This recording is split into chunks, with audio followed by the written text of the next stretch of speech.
रमज़ान करीम।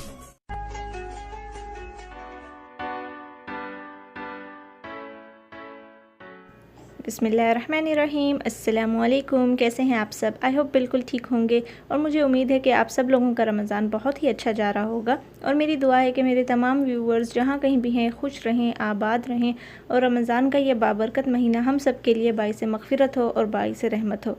आमीन सुम्मा आमीन। आज के व्लॉग में मैं आप सब लोगों के साथ शेयर करूँगी मेरी morning to evening routine. Ramzan में मेरी मॉर्निंग टू इवनिंग रूटीन कैसी होती है, क्योंकि बच्चों के साथ रूटीन बनाना थोड़ा सा मुश्किल काम है। एक दो दिन रूटीन वो चलती है, उसके बाद वो रूटीन थोड़ी सी फिर ख़राब हो जाती है और ख़राब होते होते बहुत ज़्यादा ख़राब हो जाती है। तो आजकल मेरी मॉर्निंग रूटीन यही है कि सुबह सुबह मैं जल्दी सहरी करके ना नमाज़ पढ़कर फ़ौरन ही सो जाती हूँ, क्योंकि रेहान साहब उस टाइम पे सो रहे होते हैं और बच्चे भी उस टाइम पे सो जाते हैं, क्योंकि इफ्तारी के बाद के जागे हुए होते हैं। सुबह सहरी के टाइम पे जब हम सोते हैं उसके बाद हम उठ जाते हैं तकरीबन 7:30 8 इस टाइम पर हम उठ जाते हैं। तो फिर इसी टाइम पर मैं उठकर अपनी वीडियो एडिट करती हूँ, तो मुझे ये मौका बहुत अच्छा मिल जाता है, क्योंकि राशिद और रिजवान सो रहे होते हैं इस टाइम पर। वो भी कभी कभी उठ जाते हैं, तकरीबन 1-2 घंटे बाद वो उठते हैं, लेकिन जो जल्दी उठने वाला है ना वो ये रेहान साहब है। तो ये जल्दी जल्दी मुझे उठा देते हैं और कहते हैं मम्मा आप उठें और मेरे साथ खेलें। वीडियो एडिट करने के बाद सबसे पहला मेरा काम होता है इसे नहलाना, क्योंकि मैं एक दिन छोड़कर इसे नहलाती हूँ, डेली नहीं शावर देती इसे।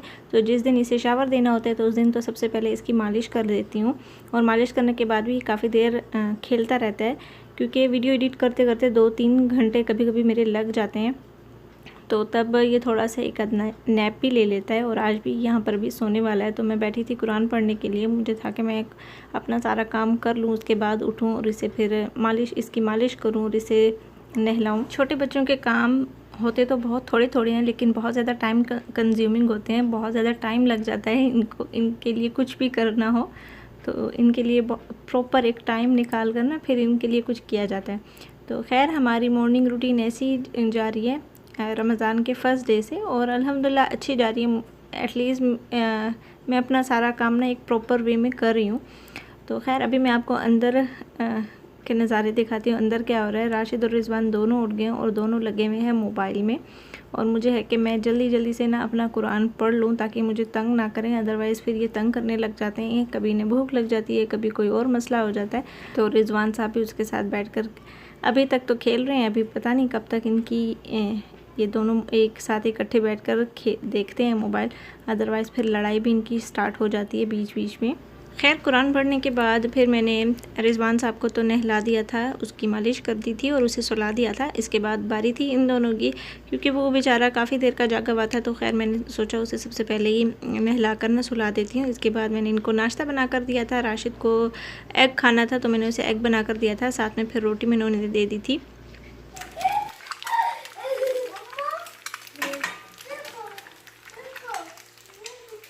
क्या कर रहे हो रिजवान?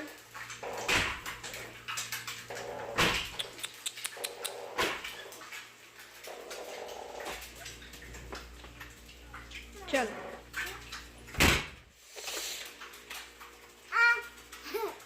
चलो अंदर, चलो चलो चलो उधर एग बन गया, एग बन गया, एग बन गया, एग बन गया, एग बन गया। उठे उठे उठे उठे उठे उठे उठे एग। चलो दूर हो राशि, दूर हो, पीछे हो पीछे।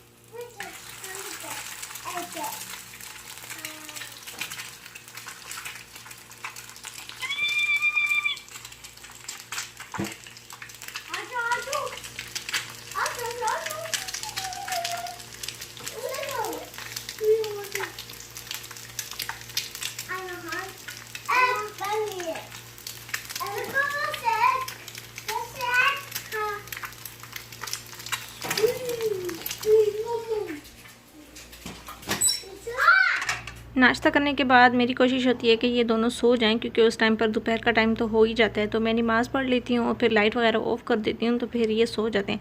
अदरवाइज़ अगर मैं दोपहर को ना सोऊं या थोड़ा लेट हो जाऊँ या कोई भी घर का काम मैं करने लग जाऊँ तो ये भी मेरे साथ जागते रहेंगे। तो इनको सुलाने के लिए प्रॉपर लाइट ऑफ़ करनी पड़ती है और मुझे भी सोना पड़ता है, तभी जाकर ये सोते हैं। और इसके साथ साथ सुबह सुबह इफ्तारी की भी थोड़ी बहुत तैयारी कर लेती हूँ। अगर कुछ बेक कर रही हूँ तो उसके लिए अगर कोई डो वगैरह रेडी करनी है तो उसको भी इसी टाइम पर मैं तैयार करके रख देती हूँ, क्योंकि जितना ज़्यादा डो को रेस्ट पर रखा जाता है तो उतनी ही ज़्यादा डो अच्छी बनती है। Yummy yummy. चलो ले जाओ, मम्मा लेके आ रही है रोटी।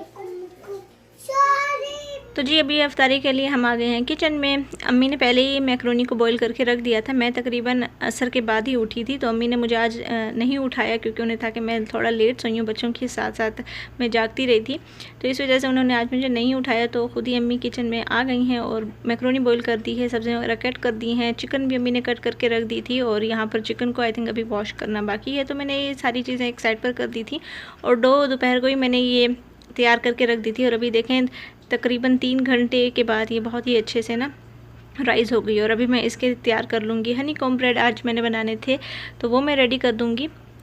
रेहान ने सने सने कपड़े पहने हैं ना।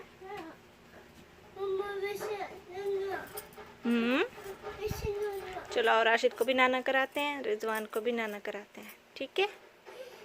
चलो चलो washroom washroom washroom washroom washroom. तो इसी टाइम पर फिर राशिद रिजवान को भी मैं नहला देती हूँ, कभी कभी इस टाइम पर नहला देती हूँ और कभी कभी फिर होता है कि अफ्तारी के बाद पानी थोड़ा सा ठंडा हो जाता है, तो इस वजह से इस टाइम पर बेहतर रहता है कि उसे नहला दिया जाए। तो खैर अभी ये जाएंगे नहाने। उठाओ फेंक उठाओ।